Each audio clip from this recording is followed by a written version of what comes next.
سب سے پہلے آج ہم سول پروسیجر کوڈ کے بارے میں بات کریں گے۔ سول پروسیجر کوڈ میں سب سے پہلے ہم سنتے ہیں کہ کاز آف ایکشن نہیں ہے۔ What is the cause of action? یہ کسی جگہ پر CPC میں کہیں بھی اس کی تعریف نہیں کی گئی، کوئی ڈیفینیشن نہیں ہے کسی قانون میں۔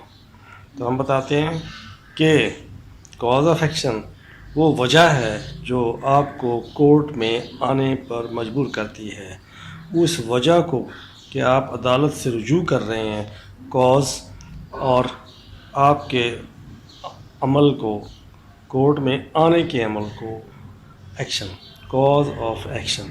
پھر اس کے ساتھ ہی لوکس اسٹینڈائی کا لفظ استعمال کرتے ہیں وکیل صاحبان کہ کاز آف ایکشن ہے، لوکس اسٹینڈائی نہیں ہے۔ تو لوکس اسٹینڈائی کورٹ میں کھڑے ہونے کا جواز ہے۔ جب آپ عدالت میں ایک وجہ لے کر، کاز آف ایکشن لے کر جائیں گے تو آپ کو عدالت پوچھے گی، جی بتائیے کیا وجہ ہے آپ کے آنے کی؟ تو آپ جب اپنی وجہ کو ثابت کر دیں گے، بتا دیں گے، پر مفشائی طور پر اسے اسٹیبلش کر دیں گے تو آپ کو عدالت سنے گی، رائٹ آف ہیئرنگ مل جائے گا۔ یہ ہے آپ کا کاز آف ایکشن۔ اب کاز آف ایکشن بنتا کن چیزوں سے ہے، یہ ذرا تھوڑا سا it is difficult to understand, not so impossible but possible. تو یہ وہ فیکٹس ہوتے ہیں جو کسی کو عدالت میں جانے اور وہاں پر کھڑے ہونے اور پھر اپنا حق لینے کے لیے کافی تو ہوتے ہیں۔ اس میں کیا ہے، پہلا تو پرسن کا رائٹ ہے، جو لیگل رائٹس ہیں آپ کے، وہ پرسن کے ہیں، پراپرٹی کے ہیں اور کانسٹیٹیوشنل ہیں، کنٹریکچول ہیں۔ تو پرسن کے کیا ہیں، ٹارٹ، ڈیمیجز جس کو کہہ سکتے ہیں، کہ آپ کو رائٹ آف ریپوٹیشن حاصل ہے، آپ کو اچھی ریپوٹیشن رکھنے کا، آپ کو کوئی بدنام نہ کرے، آپ کو کوئی گالی نہ دے، آپ کو کوئی ضرب نہ پہنچائے۔ اب بات آ جاتی ہے کہ جب ضرب پہنچائی جائے گی اور ڈیفیمیشن کی جائے گی تو یہ کرمنل ایکٹ بھی ہے اور سول بھی ہے۔ تو آپ سول میں بھی جا سکتے ہیں، کرمنل میں جا سکتے ہیں اور سائملٹینیسلی جا سکتے ہیں، ایسی کوئی پابندی نہیں ہے۔ اور اس کے بعد آتے ہیں پراپرٹی آپ کی۔ پراپرٹی کے بارے میں آپ کے رائٹ اس میں کنٹریکچول بھی ہیں، جو آپ کانٹریکٹ کرتے ہیں پراپرٹی کے بارے میں، کانٹریکٹ آپ سے کوئی کرتا ہے، اس کی وائلیشن کر دے تو وہی ہے۔ اس کے بارے میں بھی ہم ڈیٹیل سے کرتے جائیں گے۔ یہ پہلا انٹروڈکٹری لیکچر ہے۔ پھر اس کے بعد ہم جب آتے ہیں آگے تو لیگل رائٹ ہونا ضروری ہے جس کی انفرنجمنٹ ہو، لیگل رائٹ جس کو قانون تسلیم کرے۔ یہ نہیں کہ ہم اپنے دل میں بنا کے بیٹھ جائیں کہ یہ میرا رائٹ ہے تو رائٹ ہے، ایسا نہیں ہے۔ تو لیگل رائٹ ہونا چاہیے، اس کی خلاف ورزی دوسرا کرے یا ڈینائل کرے تو جا کے آپ کہہ سکتے ہیں کہ میرے پاس وجہ ہے عدالت میں جانے کی، کاز آف ایکشن ہے۔ پرسن ہوا، پراپرٹی کے رائٹ ہوئے اور کنٹریکچول ہوئے۔ تو اس کے کنٹریکچول میں کیا ہے، آپ کسی کوئی کانٹریکٹ کرتے ہیں، ایگریمنٹ کرتے ہیں، نہیں کوئی اوبے کرتا، اس پر بڑی تفصیل سے سارے لا موجود ہیں۔ اسپیسیفک پرفارمنس کا سوٹ بھی آ سکتا ہے اسپیسیفک ریلیف ایکٹ کے تحت، اور سیکشن 42 کا بھی آ سکتا ہے، ڈکلیریشن اور سوٹ فار پوزیشن جو اسپیسیفک ریلیف ایکٹ کے تحت ہی آئیں گے۔ ان کو ایک ایک کر کے ہم بعد میں ڈیٹیل سے کریں گے، آج اس کا ہم انٹروڈکٹری لیکچر دے رہے ہیں۔ اور اس کے بعد آ جاتا ہے کہ ہم گورنمنٹ کے خلاف جاتے ہیں، کسی محکمے کے خلاف جاتے ہیں یا آپ کسی پرسن کے خلاف جاتے ہیں، تو پھر ایک اور چیز، تین چیزیں ہمیں اور یاد رکھنی ہوں گی۔ نان فیزنس یہ ہے کہ کوئی کام کرنا تھا اور اس نے نہیں کیا، قانونی طور پر کوئی کام کرنا تھا اور نہیں کیا تو بھی آپ کا کاز آف وجہ جواز بن جاتی ہے عدالت جانے کی۔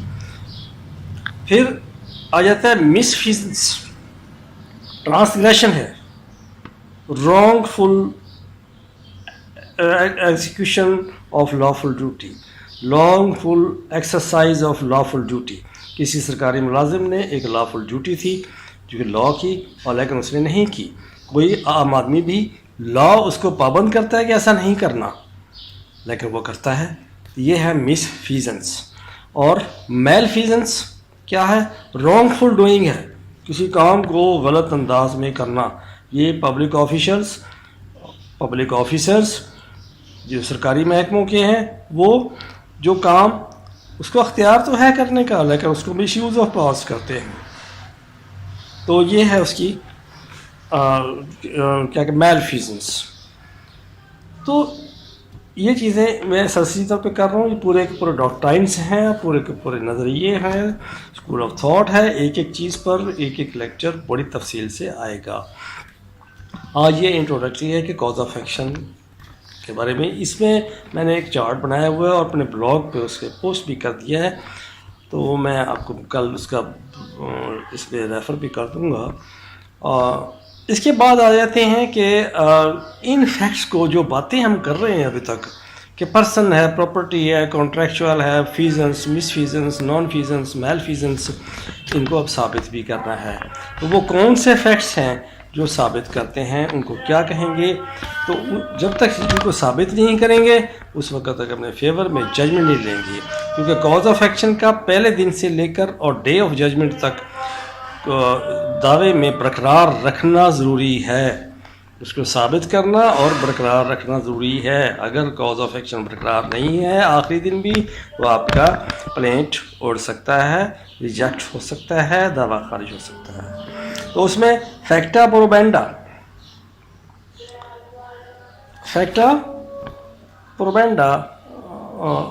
یا فیکٹا پروبینڈم بھی کہتے ہیں اس کو. یہ فیکٹ ان ایشو ہے، جو آپ کی وجہ تنازع ہے اس کو آپ نے ثابت کرنا ہے، وہ آپ کی ہے. یہ فیکٹا پروبینڈم جو ہے، فیکٹم پروبینڈم بھی اس کو بولا جاتا ہے، فیکٹا پروبینڈا بھی اور فیکٹا پروبینشیا بھی کہا جاتا ہے. یہ مختلف صورتوں میں لیٹن کی فریز ہے اور چلتی ہے.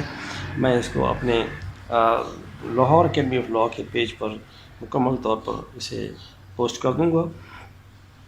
تو یہ وہ ہے جو فیکٹ ان ایشو ہیں، جو وجہ تنازع ہیں دوسرے فریق کے ساتھ آپ کے. تو یہ آپ کے ڈیٹیل سے اس میں آئیں گے اور ان کو پھر کیا ہے ثابت کرنا ہے. ثابت کس سے کرنا ہے؟ شہادت سے. ان کو برقرار رکھنا ہے. پھر میں اس کروں گا کہ کاز آف ایکشن کو پہلے دن سے لے کر آخری دن تک ثابت کرنا ہے، برقرار رکھنا ہے. کاز آف ایکشن لوز کر گئے، آخری دن بھی اس کو ثابت نہیں کر سکے تو کاز آف ایکشن نہ ہوا. پہلے دن ہی نہیں، اس کو ٹل پروناؤنسمنٹ آف ججمنٹ ثابت کرنا اور برقرار رکھنا ضروری ہے. اب ثابت کیسے کرنا ہے، اس کو کیا کہیں گے؟ فیکٹا پروبینڈا. فیکٹا پروبینڈا اٹ از دی ایویڈنس. یہ ایویڈنس ہے، وہ فیکٹس ہیں جو آپ نے بیان کیے ہیں، ان کو ثابت کرنے کے لیے جو آپ ایویڈنس دیں گے، دیٹ از کالڈ فیکٹا پروبینڈا. فیکٹا پروبینڈا شہادت ہے. یہ لیٹن فریز ہے اور عام استعمال ہوتی ہے، میں کوئی اپنی طرف سے نہیں بنا رہا.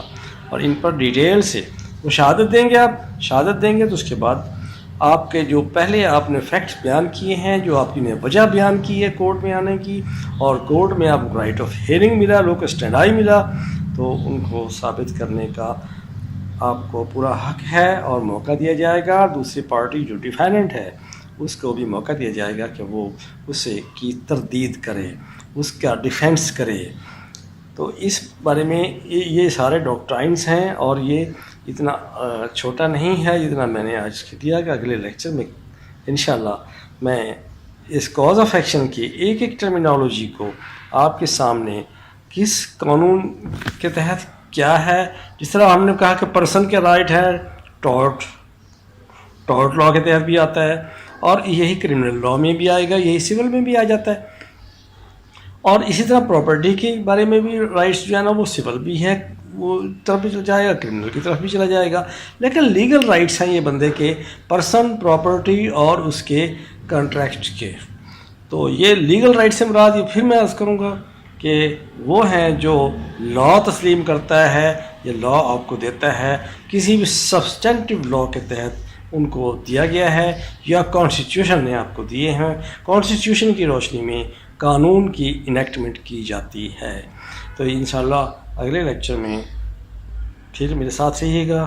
میں ایک ایک پرسن کے بارے میں، پراپرٹی کے بارے میں، پھر نان فیزنس، مس فیزنس اور میل فیزنس، اور پھر فیکٹا پروبینڈا اور فیکٹا پروبینشیا، ان سب کے بارے میں، ڈاکٹرائنس کے بارے میں ڈیٹیل سے، اور ان سے کنیکٹڈ لاز کے بارے میں بھی بات ہوگی، اور اس میں بھی ڈیٹیل سے بیان کروں گا، ضرور بتاؤں گا کہ کیسے ایکشن کرنا ہے، کیسے دعویٰ لکھنا ہے، اور کس کورٹ میں جانا ہے، کتنا کورٹ فیس لگنا ہے، کتنی لمیٹیشن ہے ان کی.